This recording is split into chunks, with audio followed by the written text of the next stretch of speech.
dia, sétimo ano.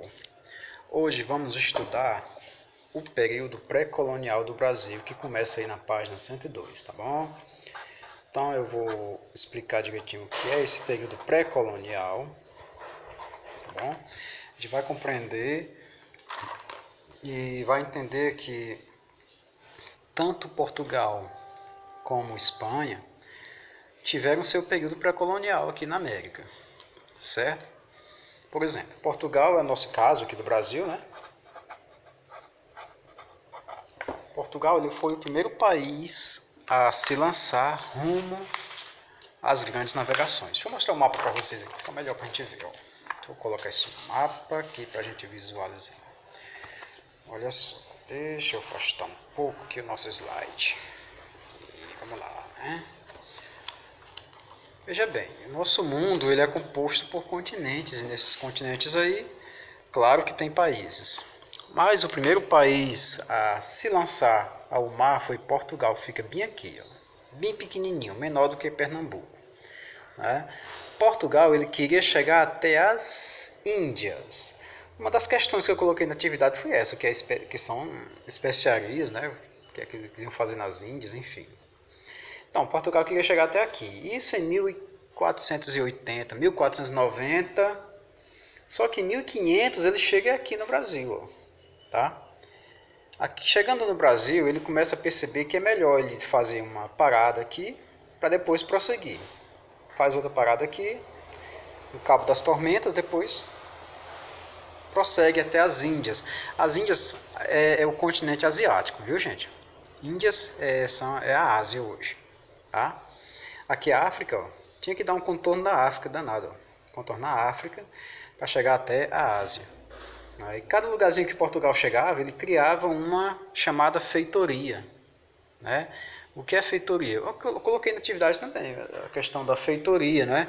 Que na verdade é um armazém, tipo um armazém, um hotelzinho pequenininho para quando os portugueses chegassem pudessem ficar ali até para descansar para depois retornar a viagem, tá bom? Então, como Portugal veio primeiro a fazer essas coisas, viajar, em seguida veio a Espanha, tá? Em seguida veio a Espanha. O que foi que os espanhóis fizeram com os portugueses para evitar um conflito? Eram as maiores nações, antes mesmo da Inglaterra entrar no jogo. Portugal e Espanha eram muito fortes, né? Só que Portugal sempre tinha uma aliança com os ingleses. Os ingleses eles eram muito astutos na questão de alianças, e tinha créditos com Portugal, enfim, né? Olha aí, Portugal e Espanha, para evitar conflito, dividiram o mundo aqui em dois pedacinhos, ó, desse jeito assim. Do lado de cá ficava o lado português, pertencia a Portugal. A África, esse pedacinho aqui, eles achavam que era pequeno, né, esse pedacinho aqui. África, enfim, Portugal. E do lado de lá ficavam as terras que iam ser pertencentes à Espanha. A parte aqui, América Central, a parte da América do Sul, pedação bem grande da América do Norte, inclusive aqui tem regiões como Las Vegas, que antigamente era da Espanha, a Califórnia também era da Espanha, enfim, eram pedaços que os Estados Unidos compraram dos espanhóis depois. E também não contavam com a astúcia da Inglaterra, que começava também a aparecer com seus navios, começavam a navegar. Inglaterra, Holanda também começou. A Holanda era um pedaço da Espanha, só que a Holanda se tornou independente e a Holanda foi navegar por conta própria. América Central, os holandeses chegaram aqui, enfim, né? A França também. A França começou a fabricar navios, viu? Começou a fabricar navios e a concorrência aumentou. Portugal não estava mais sozinho, viu? E em 1500 Portugal ele era considerado dono do Brasil, quando que os outros países começaram a questionar de quem era realmente o Brasil. Passaram-se 30 anos sem que os portugueses colonizassem o Brasil. Ficou só terra de ninguém. Era dos portugueses, mas não era considerado uma colônia. Era só um lugar onde eles vinham, passavam uma temporada, depois voltavam para navegação, vinham de novo, voltavam, passavam aqui e seguia direto. Era um território deles, mas não era colônia. Porque de 1500 até 1530 foi o período conhecido como período pré-colonial. Tá bom, gente? Essas datas vinham aí, ó. Esse período que vai de 1500 a 1530 é chamado de período pré-colonial. Então, você colocar em alguma perguntinha do tipo, o que é período pré-colonial no Brasil? Você coloca que o período pré-colonial no Brasil foi de 1500 a 1530. Tá bom? Esse é o que diz na nossa querida página 102, onde nós podemos perceber que os habitantes da América, a parte do Brasil, por exemplo, e Portugal, eles praticavam o escambo, que era troca de mercadorias por outra. Vocês devem ter uma atividade com essa palavra escambo, né? Que os portugueses também criavam feitorias para guardar materiais, guardar armas, guardar pólvora, guardar madeira, guardar açúcar, tudo quanto que eles traziam das Índias. O Brasil não tinha açúcar ainda, porque não era colônia ainda, tá bom? Ou seja, contudo, a gente pode dizer que Portugal tinha no Brasil um monopólio. Né? Tinha no Brasil um monopólio. Monopólio é quando um só país controla alguma região. O monopólio é quando uma só região, um só país manda, viu? Por exemplo, só os Estados Unidos podem fabricar o dólar. Eles têm um monopólio do dólar. Aqui no Brasil ninguém pode fazer dólar, é proibido, né? Somente o governo do Brasil pode fabricar real. Somente a Casa da Moeda pode tirar nota de real. Ninguém pode sair por aí xerocando nota de real para dizer que vale. Não vale, viu? Isso é monopólio. Somente algumas instituições ou países é que podem controlar certas regiões. Então, gente, olha só. Aquele acordo que Portugal fez com a Espanha de dividir o mundo em dois pedaços, né? Fizeram uma linha lá imaginária, se reuniram numa cidade chamada Tordesilhas,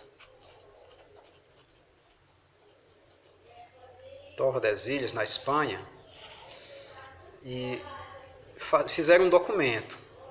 E os dois reis de Portugal e Espanha assinaram esse documento, dividindo o mundo em dois, um pedaço da Espanha, outro pedaço de Portugal. O nome do documento ficou chamado de Tratado de Tordesilhas, por causa da cidade espanhola chamada Tordesilhas, onde ele foi assinado, e o Papa assinou lá embaixo, para dizer que era verdade. O Papa assinando já era uma coisa que o pessoal não ia mais questionar. Tá? O Papa dizendo que era, ninguém poderia dizer que não era, né, gente? Então, dessa maneira aí, o Brasil começou a ser dominado. Não como uma colônia, mas simplesmente como uma região pertencente a Portugal. Só que os portugueses começaram a perceber, como eu falei para vocês, que outros países estavam chegando. Percebendo que muitos países tinham interesse em novas terras, como por exemplo a Inglaterra e a França e a Holanda,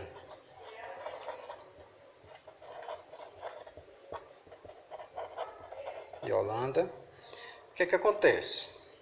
Acontece que Portugal começa a colocar no Brasil, mandar para o Brasil um monte de soldados e muitas pessoas especialistas em fazer mapas. Eram chamadas expedições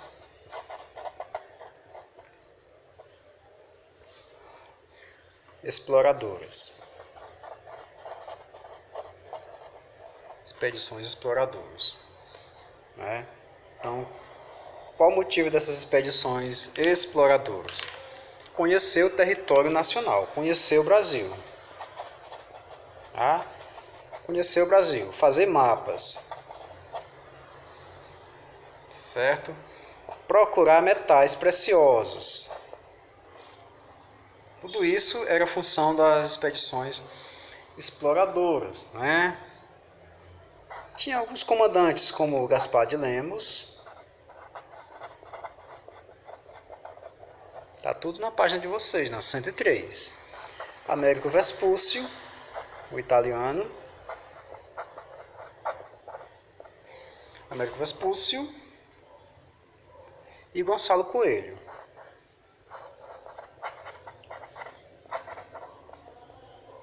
Foram 3 expedições exploradoras com esse objetivo aí, tá bom?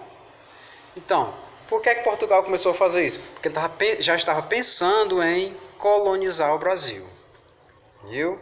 Quando ele viu que muitos países estavam ali na costa, ali passeando, como quem não quer nada, né? Muitas vezes até assaltando navios de outros países, ele começou a entender que o Brasil era importante. Se eles estavam na região, é porque o Brasil era muito importante. Ele começou a colocar expedições exploradoras. Depois, Portugal teve a brilhante ideia, né? É sério, brilhante mesmo, de criar as chamadas expedições guarda-costas. Tá bom? Expedições guarda-costas. Com qual motivo? Os portugueses perceberam que haviam muitos piratas. E os piratas eram holandeses, franceses e piratas ingleses. Portugal percebeu que o rei da Inglaterra estava envolvido com esses piratas. De que maneira? O rei contratava esses piratas holandeses ou franceses, principalmente holandeses, porque franceses tinham uma certa inimizade com a Inglaterra.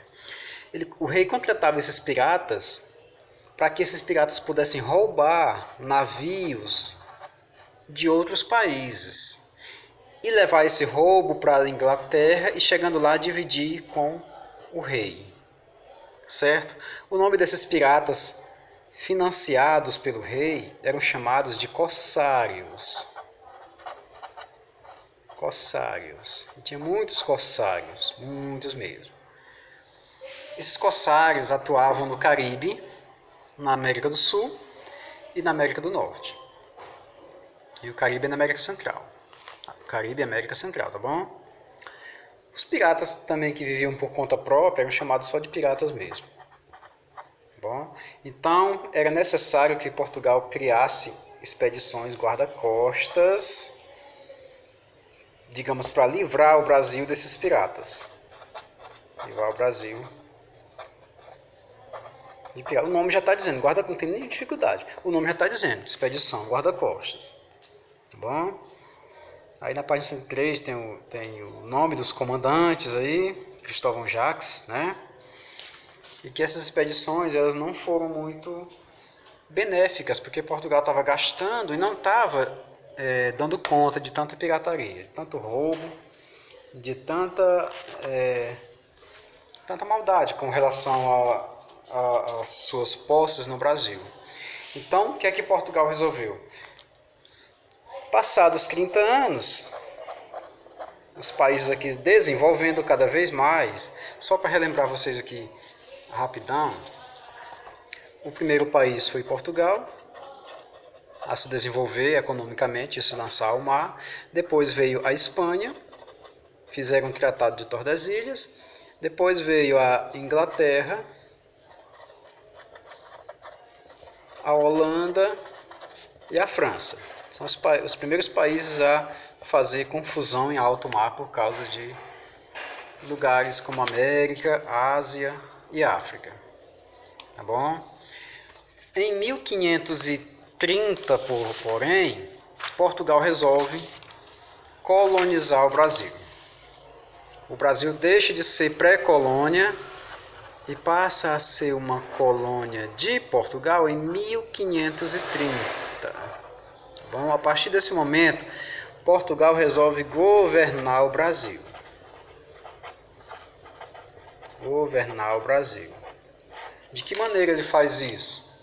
Ele faz isso da seguinte forma. Ele começa a lançar aqui um sistema de colônia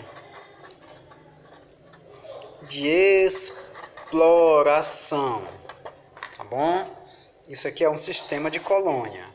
Porque tem outro sistema de colônia chamado de colônia de povoamento. Na colônia de exploração, Portugal vinha só explorar o Brasil. Na colônia de povoamento, o pessoal poderia viver naquela colônia, no caso da América do Norte, no caso dos Estados Unidos, que a gente vai ver futuramente a sua independência. Os ingleses resolveram, então, povoar a América do Norte. Por isso que lá é colônia de povoamento. Quando as pessoas chegavam, cada um já tinha o seu pedacinho de terra. Certo? Tinha o seu pedacinho de terra. E já na colônia de exploração, era um monte de terra para uma pessoa só. O restante era só o pessoal trabalhando, se acabando de trabalhar na escravidão para esse povo aí. Até os índios foram escravizados muitas vezes. Viu? Isso aqui é o latifúndio. Latifúndio, um monte de terras nas mãos de pouca gente. No caso da colônia de povoamento, pouca terra nas mãos de muita gente. Quer dizer, poucas terras divididas com muitas pessoas.